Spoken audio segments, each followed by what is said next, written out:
it, so saying that we'll join it is great, but we should learn a little bit about it. Can they do a presentation before us? Do you have any, have you spoken to them, I guess is my question. There was a conference that we had in Mexico. This was on my previous role as a council member many years ago. And the mayor was invited to represent the Central Arizona government. And you couldn't make it, so you sent me. I went and represented there. There was everything from airport, aviation, to commercial, vegetables and fruits. Nice. Every vendor that you could think of. Ford factory is actually in Sonora, Mexico. And the Ford factory was looking at a partnership with someone in the U.S. regarding the manufacture of certain parts.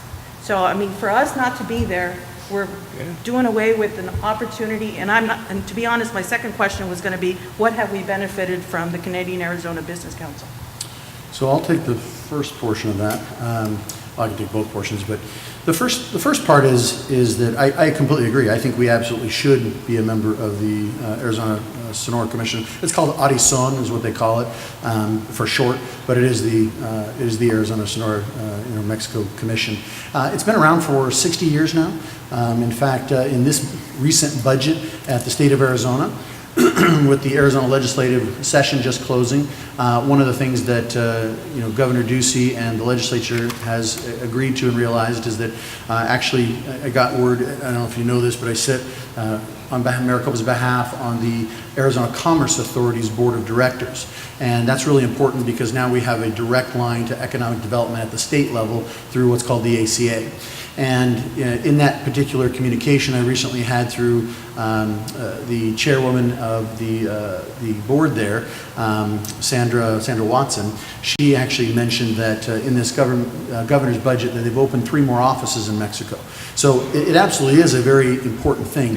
From our standpoint, when we've looked at this, there's 2 things to recognize. And that is, first is that the CABC, the Canada-Arizona Business Commission, represents Canada, and our direct link to Canada is that Canada has the very largest single investment or foreign direct investment into the United States. And that's really important. So it doesn't diminish Mexico's role at all in our relationship with trade.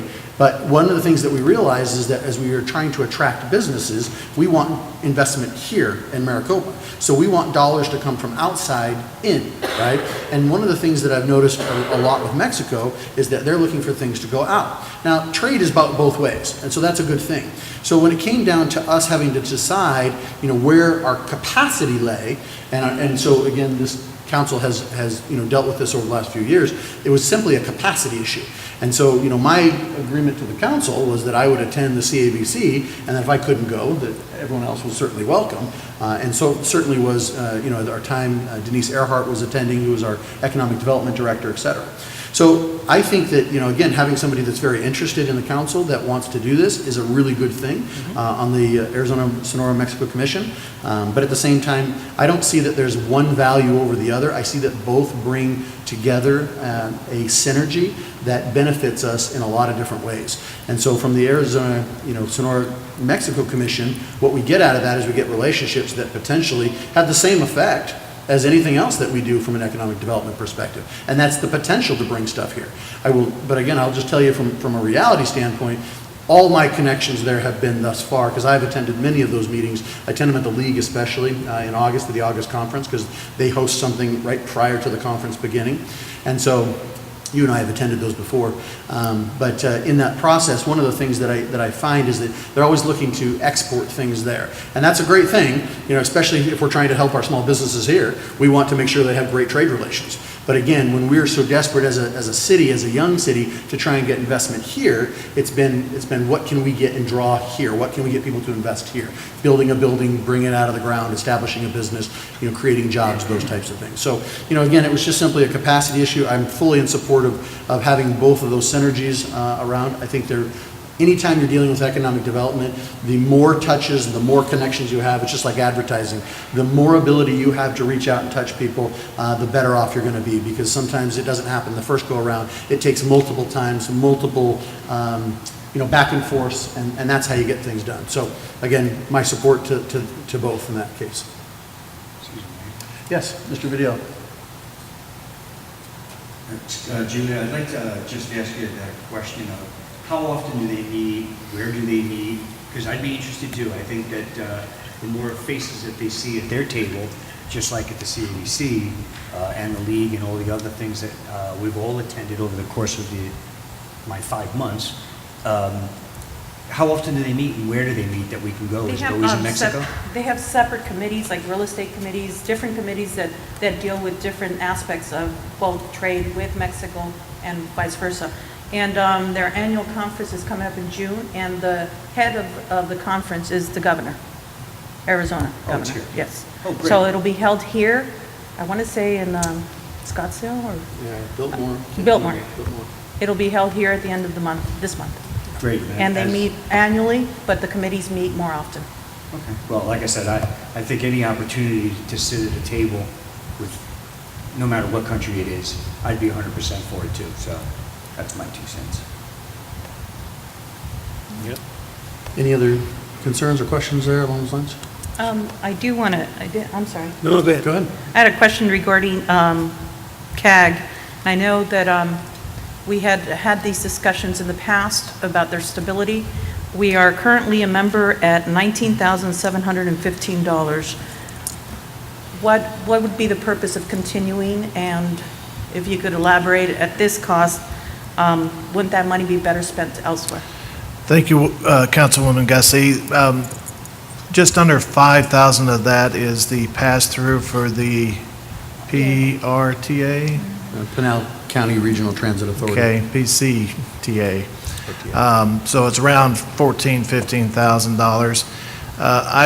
I would recommend that we move forward with the budget, but I would like to hold a work session with you in the coming weeks or months to discuss this in more detail than we can provide tonight. I gave you correspondence with regard to my thoughts, but I think I would ask that we maybe conduct a work session to review this in detail, because I frankly feel like we need to decide if the value is there and what our long-term relationship should be. But I think it takes more of a discussion than we can probably give it tonight. All right, I think that's fair. And can we add to that discussion the Pinal Alliance also? Yes, we had met with them. We'll be going to one of their board meetings, and the next one, I forget the date, to evaluate what they do and what value may be there, what redundancies that may be there, or what new value they can bring to the table. I have a strong recommendation for Greg Stanley, the county manager, that we consider participating, but we're going to evaluate that, and we'll report back to the council and decide, and let you decide whether we should join or not. I think that's fair. Thank you. Yeah, I want to echo the sentiments. I'm glad to hear the city manager talk about CAG. You know, this is in general happen instantaneously. It's going to take some foresight. I did have occasion to go to Lonnie's farewell reception yesterday, and it was a marvelous affair, and I can't think of a better man to receive such a handful of love than Lonnie. I had occasion of first meeting Lonnie back when I first ran for council in late 2007. He had been 5 years on the Chin in a real gentleman. Arizona League quarterly meeting of the business economic with the mining towns. We represented that it was scope to go into disrepair, repair businesses in these county. So Also down at the Ledge and with sign downs, that we owe the credit, and so it's a big deal. But again, just to real fast, Wayfair was implemented, a Supreme Court decision, Wayfair. We were able to mix that into the Arizona state statutes, and when they did that, it put a lot of our retail section of the Model City Tax Code at risk. We were able to protect all of the other portions of that, which is a really big deal, and we were able to outflank some of our quote-unquote not so friendly folks to our causes, and really kind of kept them guessing and thinking, and so we really did a lot of tactical maneuvering here in this session. So again, many thanks to all those. And then finally, I wanted to talk just briefly about how things cascade. I think it's interesting to note two things. When Councilwoman Gussie and I were recently at ICSC, one of the things that folks always ask is they say, what's going on in Maricopa? Tell us what's so great. Why should we be interested in that over any other place? Stockton, California, Silver City, New Mexico, Austin, Texas. Why should we look there versus somewhere else? And some of those places, they have names and they are known and they're known quantities. And so why should they come to Maricopa? And one of the things that I think is interesting is as we're able to help develop and play our part in bringing certain businesses here, it has a ripple effect. And that ripple effect makes everybody else stand up and take notice and say, what's going on there? I want to be a part of that. There's an opportunity there. There's money to be made there. I want to come and open my business there and pull it out of the ground and do something great. And I just want to talk recently about Apex and the fact that we have this automobile raceway here. A lot of people think that that's not something that they'll ever participate in, and maybe you won't. But I think it's really interesting to note that has had a huge ripple effect in the development community, because now, with the water line that's running down that road, the land prices are going up. People are now, starting to understand the value that is there, and so they're starting to purchase land. They want to develop it, and the developers are saying, "Wait a second, I want to be near this. I want to be a part of that." And I got information from one of the owners the other day who said, "Just want to let you know that Rob Walton, who is the owner of Walmart, was in town the other day. He was here in Maricopa." And he said he brought the car. I don't know if you know this, but in the 1960s, there was a big deal between Ford and Ferrari. And Ford was trying to make a car that would beat Ferrari at Le Mans. And to the average person, it probably doesn't mean much to you. It didn't mean a lot to me. But he brought that car that Ford built. He has it in his collection. It's worth somewhere in the neighborhood of $35 to $45 million. He drove it from Scottsdale and raced it around the track in Maricopa. Now, I will never drive a car that's worth $45 million. But my point is that when those types of things are taking place, others are standing up and taking notice. And so that ripple effect really is happening here in Maricopa. And so, again, many applause to all of you for what you do in hanging tough and staying the course. But I want you to know that each of these developments, it may not be what you want or what is your favorite thing. I mean, we don't get to pick that either. But the difference is that it has a ripple effect to everything else, and the development community is paying attention, and they want to come here and they want to be a part of it. And so when we look at the quality of life and the things that you've asked for and the things that you do want, that's how you get there, and that's what's on its way. And so again, we won't get there overnight, but we're building it together, and we're capitalizing on each of these wins so that we can take us to the next step and the next step and the next one. And so we'll look back in 10 or 20 years and go, wow, that was an amazing time in our history. So with that concludes my report, and I believe the city manager doesn't have a report at this time, so that will take us on to item number 6, which is call to the public. So thank you. I would like to invite you to come up, call the public. I do have 2 speaker cards. If you want to speak it didn't say whether you want to speak at call the public or not, but Antonio, you want to come up first?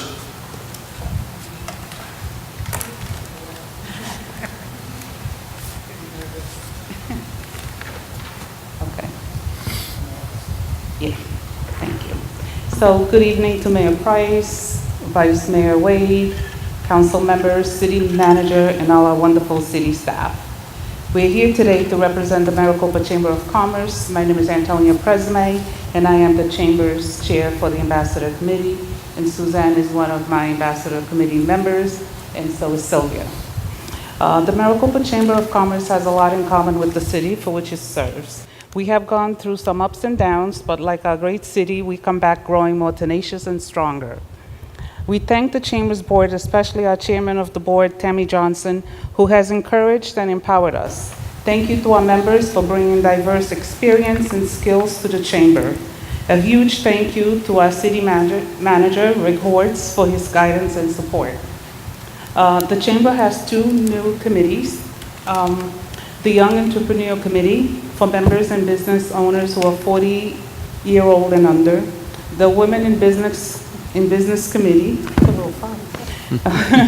and the Women in Business Committee, we don't need an explanation for that one, but just watch out, they're coming. The Event and Special Events Committee and the Ambassador Committee. We also hold a couple of different events, the ribbon cuttings, the big Q luncheon, the chamber after-hours mixers, and the monthly breakfast. Chamber members around town is just a small recording of what our members are up to. So we stay busy networking with city-sponsored events and other organizations who work with the business community. We had a great networking and collaboration with the Hispanic Chamber of Commerce at an event called Nachos, Network and Tacos, sorry. Members Jim Shove and DJ Kali hosted Maricopa Pantry Family Fun. Jim Shove, who's a member, also runs the Maricopa Pantry Food Bank, now in 2 locations. And we have a lot of our members volunteer with him, Jim Mickinson, Be Awesome Youth Collision, and Susie Rollins. We have a new member, Robert Felix, donated to the Maricopa Community Theater and also collaborated with the other members, the Meat Box, for an amazing Father's Day raffle. So everyone should check that out because it's really great. Members DJ Kali and Stace Elliott work with Maricopa's NAACP chapter to send 17 Maricopa youth to the Teen Success Academy Summit for 2019. They've done a lot of work here.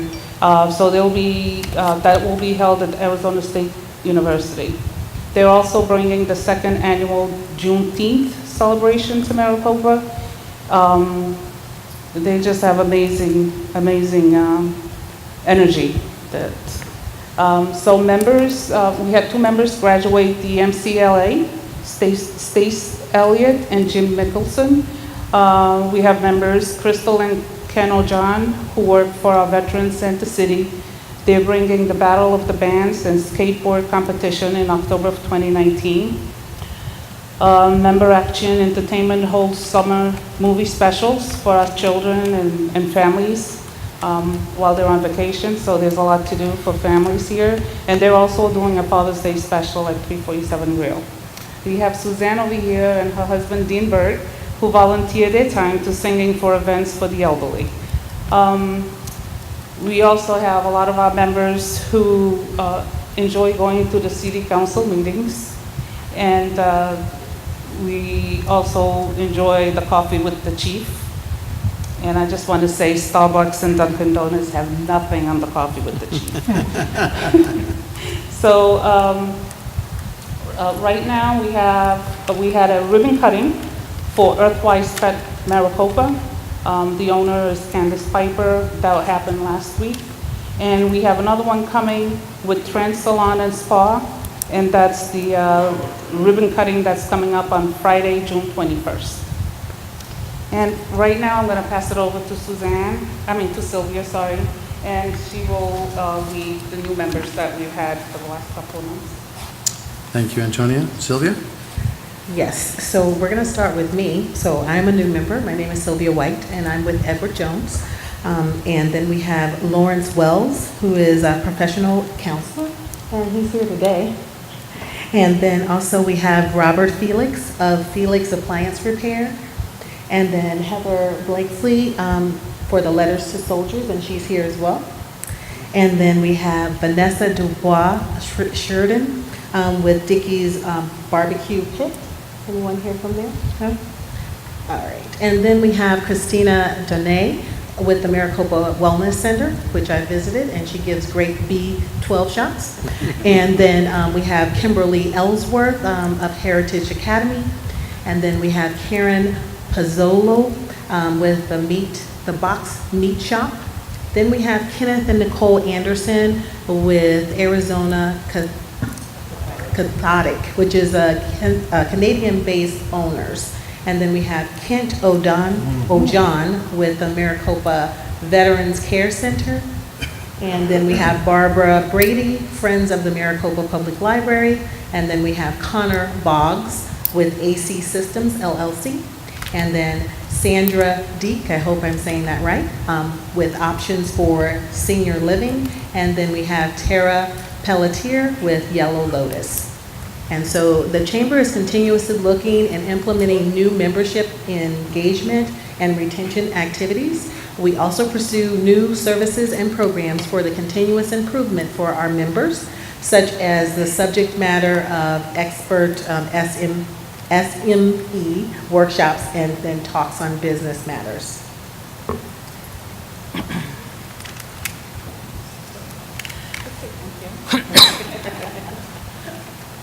Cut me off at the knees here. I just want to say thank you so much for allowing us to present ourselves here today. And just so you know, we've got a new motto. You should join the chamber. So if you know somebody who's looking to expand their business, please send them our way. We appreciate you. Thanks. Thank you, ladies. We appreciate it.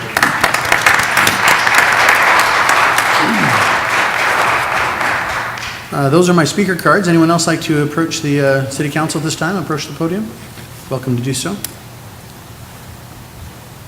Okay, seeing no one, we'll go ahead and close the call to the public and move on with the agenda. That'll take us to item 7, which is the minutes. Councilmember Brown, I believe you had a correction for those.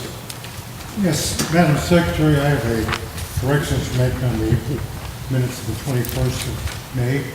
When I had reported the 3 new elected members to the board of the Nell County Water Augmentation Authority, I told you that Jake Linkerking, who's an employee of Global Water, was on the board representing Global Water. That is not correct. He'll be representing those water districts without CAP water contracts. Water districts without capped water contracts. He'll be representing those.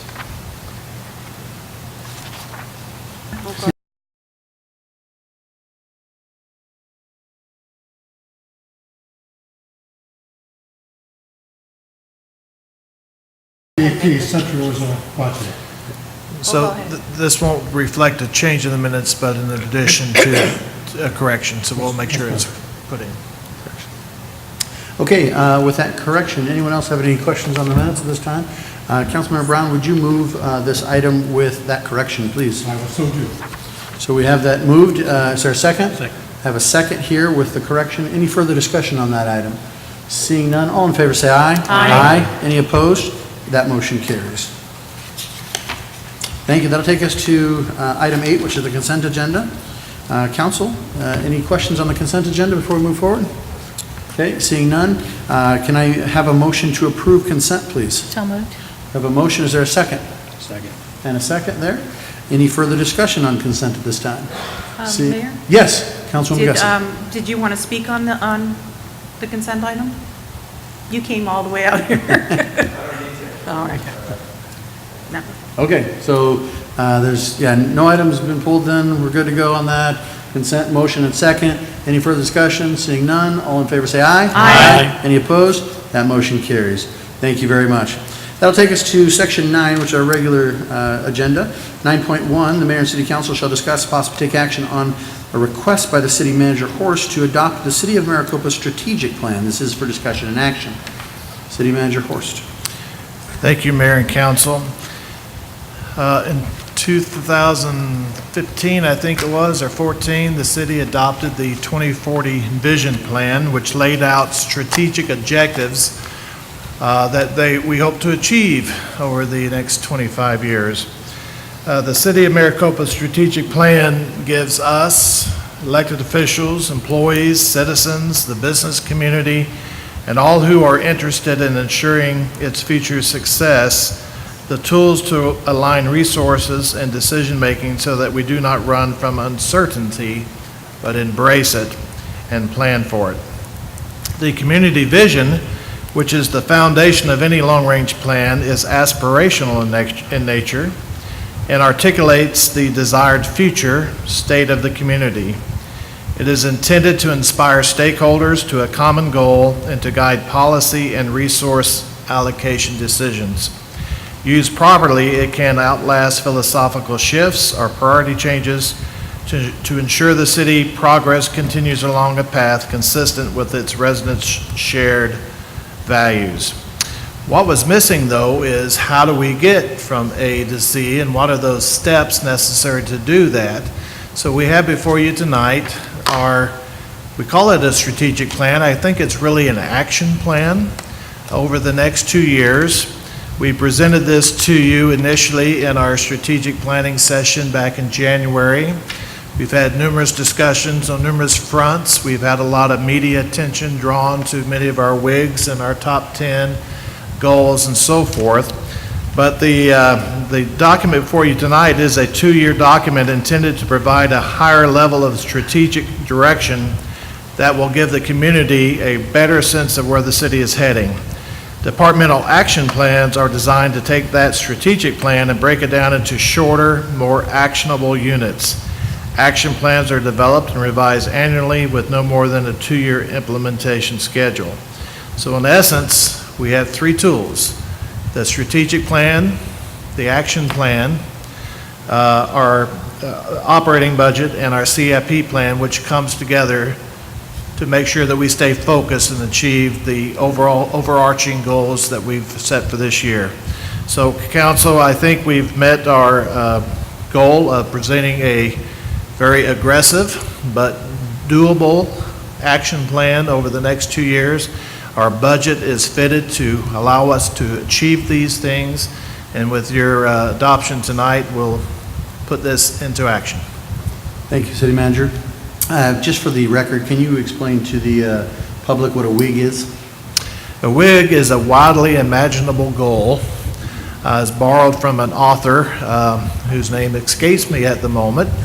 But WIGs are, sometimes we think things are too big for us, but when we think about our past and the things our forefathers were able to accomplish, the big tasks, the truth is we're not going to shy away from the big issues. We're going to grab hold of them. We're going to take those baby steps. We're going to head down that road, and we're going to hit the end of the road.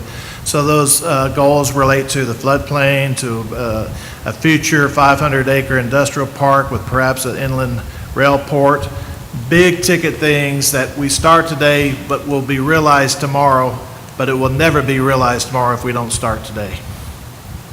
Perfect. Thank you.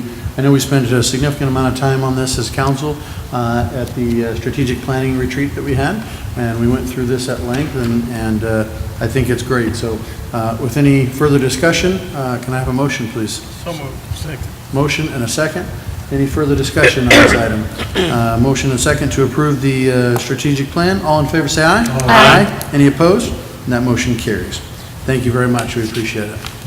And on to item 9.2, the Mayor and City Council to hear public comment regarding the use of the Community Development Block Grant, or CDBG funds, expected to be in the amount of $180,000. This item will be presented by Cassandra Brown. Cassandra.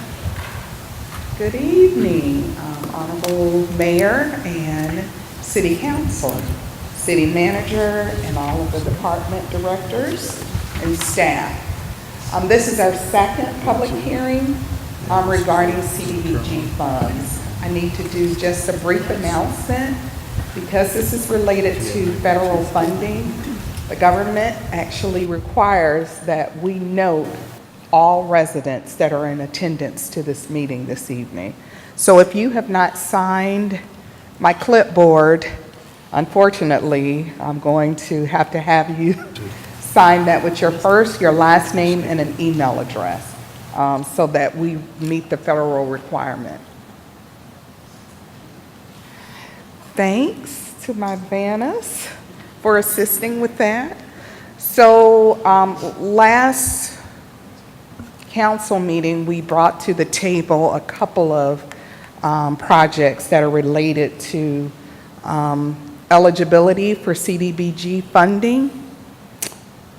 Let's see if I can, oops. Okay.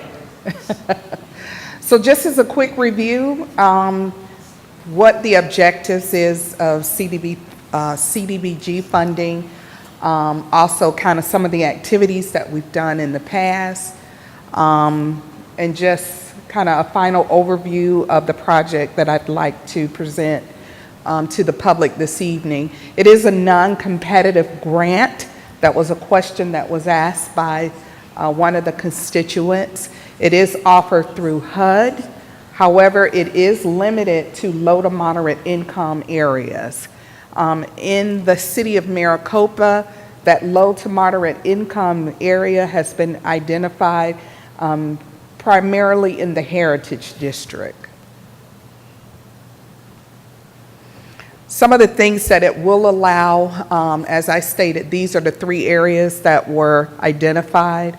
And what you can do with that funding, questions were asked as to what the monies could be spent for.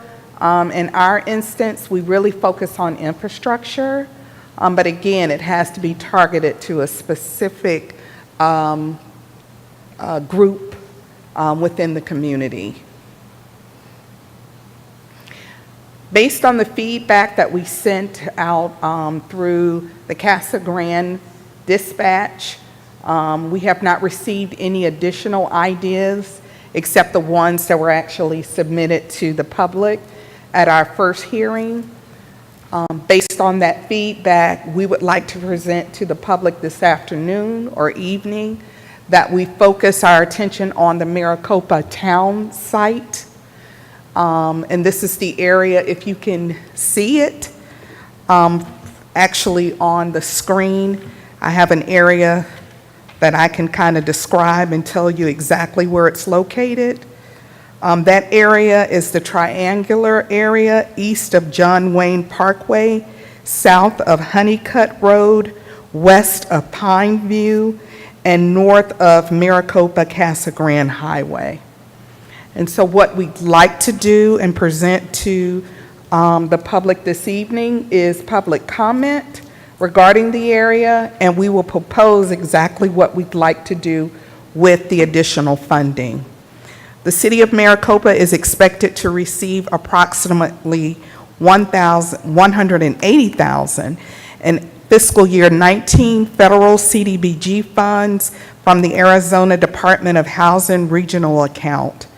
The City of Maricopa may also apply for state special projects as well in the amount of $180,000. CDBG funds must be used to benefit low-income persons and areas, alleviate slum and blight, or address an urgent need. Based on citizen input as well as local and state planning objectives, several plans are presented to the public for review. At this public hearing meeting, we'd like to propose that this year's FY19 CDBG funding be used for the Heritage District Neighborhood Revitalization Program that will assist homeowners with exterior improvements, side street landscaping, health and safety welfare repairs, for instance, roofing, HVAC, plumbing, windows, and doors, and also install decorative concrete lighting poles with LED luminaries in that district where there is currently no existing street lighting. Now, what does that mean? We will address actually 3 areas with the funding, again, in the Heritage District area, in particular, the Maricopa town site, the street light program where there is currently no lighting. We'd like to actually add energy efficient lighting. Secondly, a rehab program. There are areas that will be identified where we will be able to assist with exterior improvements, and then neighborhood revitalization. So at this time, I'd like to ask for public comment. If you have any questions or if you would like to offer any feedback at this time. Hold on, why don't you come forward, because this is all on record. We need to make sure that we have it on. Also, everyone can hear. So please identify yourself, Elizabeth, and ask the question. Elizabeth Howell. Perfect. I was just wondering how this improvement would be affected by the overpass, because it looks like the overpass is going through that left corner there. Perfect. May I? Yes, please, City Manager. It's true, the overpass does go over the left corner, so part of that now has been purchased by ADOT and would not be part of the district, so it shrinks a little bit. But the program is designed to assist the residents within the area. As part of the rehabilitation program, we'll have to come up with a plan for eligibility and processing and so forth, and we will do that as a part of this process. But it was identified by Cassandra to help with home improvements, including ADA accessibility improvements if necessary. It actually looks like that left corner, there isn't anything there anyway. So, There's no residential, no. thank you. Thank you, Elizabeth. And it is only for single-family homeowners. So again, this is a public comment period, so please come forward and ask us questions or give us your comments. Grace? Good evening, Mayor Price, council members, public of Maricopa. My name is Grace Gomez, and I have lived here in Maricopa for many, many years. I was born in Casa Grande 63 years ago, and the heritage area does have homeowners there. I do have a map where it does have all of us that we do live there, and I thank the city of Maricopa for being patient with us, and at times we have felt that the city of Maricopa, we have just fallen between the cracks and not gotten any help that we really do need. I appreciate the lady explaining what the grant will be, what will be repaired. We do need a lot of lighting, new roads, especially now that the overpass has been, being brought up. Our roads have taken quite a bit of beating. We don't have any big lighting, and that is a great safety concern for all the homeowners there. We also need curbs and also water to where the drainage can properly drain when it does rain. And there is quite a few of the homeowners that are senior citizens, are disabled, and we're starting to get some of our young families back into the area. So it would be a great opportunity where we could be able to have our part of Maricopa as a heritage area. We considered ourselves as a heart of Maricopa and are pumping to bring in all the new other subdivisions. We're willing to work with anybody that can come out and help us. We'll greatly appreciate it. We do love our overpass. It will be a little bit more congestion traffic around us, all three sides of our community, but it is something that we needed for the future. We want to plan for our future, for our grandkids to be and stay here in Maricopa. My kids, I came to school here, my kids have gone to school here, now my grandkids are going to school here. So we've been here as Gomez, 5 generations of us have been here, so we plan to stay here for quite a long time. I welcome everybody from all the other new places, and we are waiting and willing to take anything and everything that the city is willing to help us with. And thank you. If you have any questions, I believe most of the city council members know where I live at. If any of the new Maricopans would like to, come down to the heritage area.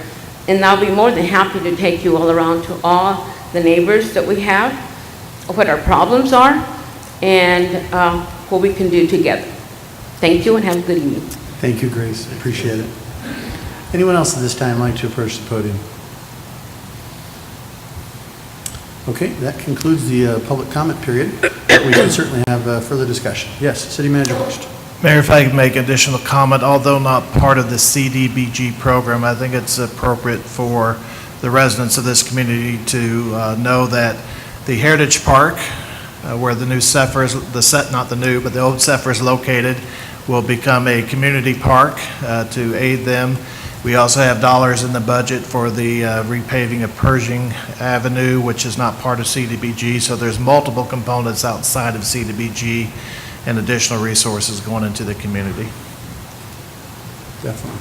Just to finally address City Council and Mayor, based on the comments this evening, our next council meeting, we will present a resolution that will then allow us authorization to apply for this project. Perfect. Yes, Vice Mayor.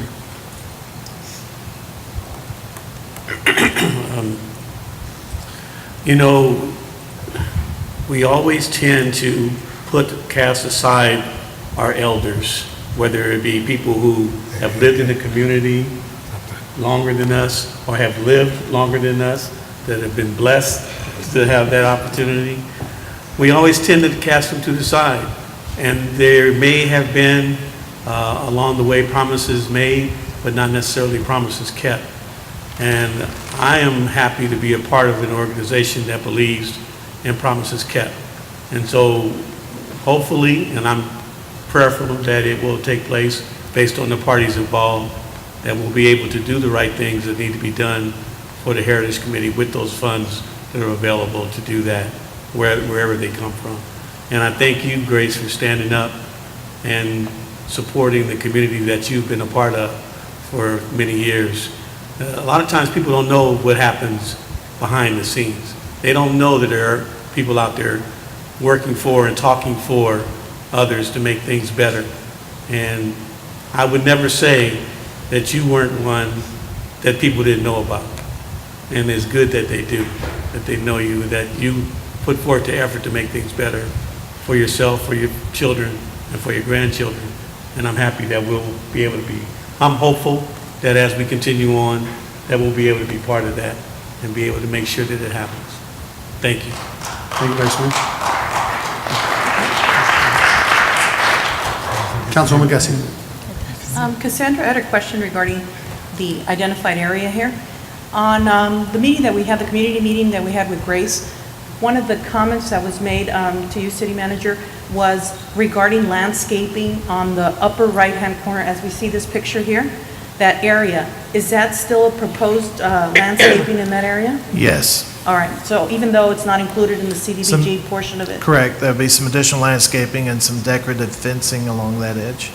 All right, thank you. Any other questions or concerns? I will just speak for myself that obviously, Grace, we go way back now, seemingly like yesterday, but it's been a while. And it's one of the things we always talk about, and I know it seems frustrating at times to feel forgotten, and I can assure you, at least from my standpoint, that's never been the case. It's always trying to figure out how do you apportion the budget to make sure that it gives a little something to everybody. And so, at the end of the day, we believe that growth should pay for growth. And so a lot of that we extract from our developers and our development.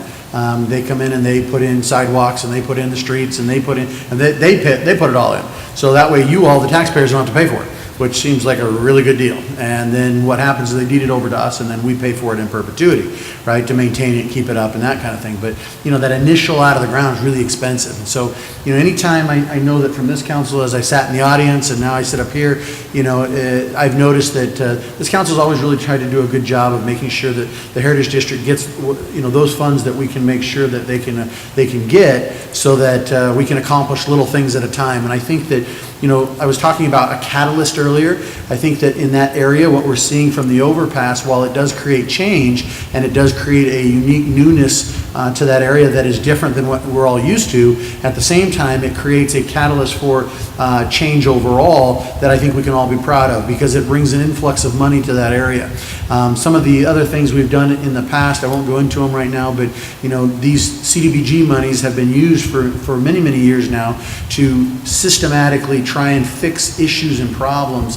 And the problem when you're fixing infrastructure is that you don't often see it. It's not something you can see and feel and touch, but if you don't do that first, you can't get to the cool stuff that everybody can touch, which are the sidewalks and the drainage and the light posts and the exterior facades and all those types of things. And so you just kind of have to systematically year over year over year go through them. And one of the things you may not know is that in our CDBG funding, one of the things we do is we don't get a lot all by ourselves. And so we actually trade off with another city, and so we get a larger amount every other year. And that way, so one year we don't get it, but the other year we get more of it, which means you can do more stuff.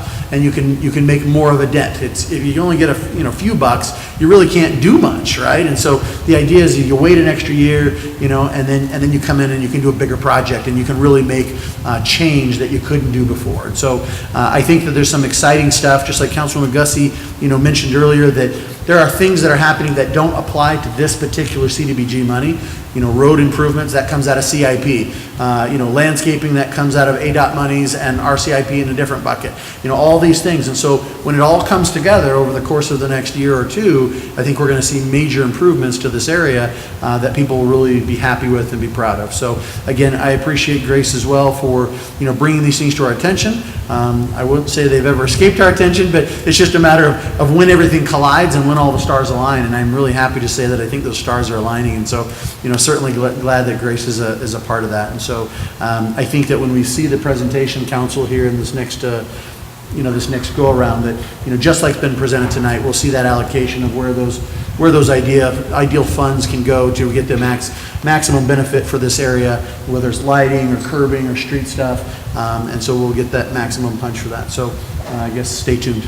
So with that, any other questions or concerns at this time? Okay. So, yeah, I officially closed the public hearing already, but, yeah. So just by way of communication, I always close it at the end of public discussion. And then when it goes up here, I'm on top of this. You guys are falling behind. I don't know what your deal is. I'm just kidding you. Usually I'm the one behind, so they keep me on track. All right, with that, is there any further discussion on item 9.2? Council, seeing none, we'll go ahead and close this particular item, and that takes us to the end of our agenda for this evening. Thank you for sticking around with us. Can I have a motion to adjourn, please? So moved. There's a motion. Is there a second? Second. Second. All in favor, say aye. Aye. Any opposed? All right, motion carries. We'll see you in 2 weeks. Thank you.